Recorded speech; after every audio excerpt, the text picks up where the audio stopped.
বহুল আলোচিত নাইকো দুর্নীতি মামলা থেকে বিএনপি চেয়ারপারসন খালেদা জিয়া সহ সব আসামিকে খালাস দিয়েছেন আদালত। বুধবার ঢাকার বিশেষ জজ আদালত ৪-এর বিচারক রবিউল আলম এ রায় ঘোষণা করেন।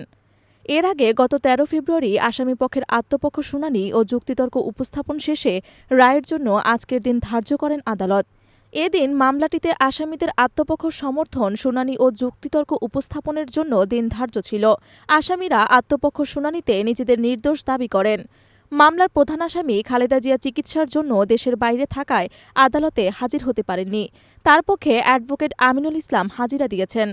এরপর দুদকের পক্ষ থেকে যুক্তিতর্ক উপস্থাপন করা হয়। তারা আসামিদের সর্বোচ্চ সাজা প্রত্যাশা করেন। পরে আসামিদের আইনজীবীরা যুক্তিতর্ক উপস্থাপন শেষ করেন।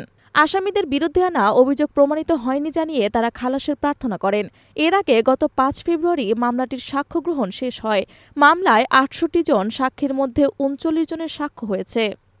২০০৭ সালের ৯ ডিসেম্বর দুর্নীতি দমন কমিশনের তৎকালীন সহকারী পরিচালক মুহম্মদ মাহবুবুল আলম তেজগাঁও থানায় খালেদা জিয়া সহ ৫ জনের বিরুদ্ধে মামলা করেন।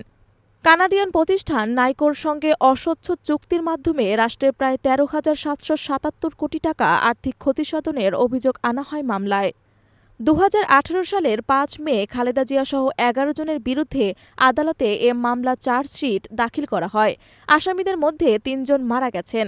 খালেদা জিয়া বাদে মামলার অন্য ৭ আসামি হলেন তৎকালীন প্রধানমন্ত্রীর মুখ্য সচিব কামাল উদ্দিন সিদ্দিকী, জ্বালানি ও খনিজ সম্পদ মন্ত্রণালয়ের সাবেক ভারপ্রাপ্ত সচিব খন্দকার শহীদুল ইসলাম, সাবেক সিনিয়র সহকারী সচিব সিএম ইউসুফ হোসেন, বাপেক্সের সাবেক মহাব্যবস্থাপক মীর মইনুল হক, ব্যবসায়ী Giasuddin Al Mamun, international travel corporation chairman Selim Bhuiyan ও নাইকোর দক্ষিণ এশিয়া বিষয়ক ভাইস প্রেসিডেন্ট কাশেম শরীফ। এদের মধ্যে কাশেম শরীফ, মীর মইনুল হক ও কামাল উদ্দিন পলাতক রয়েছেন।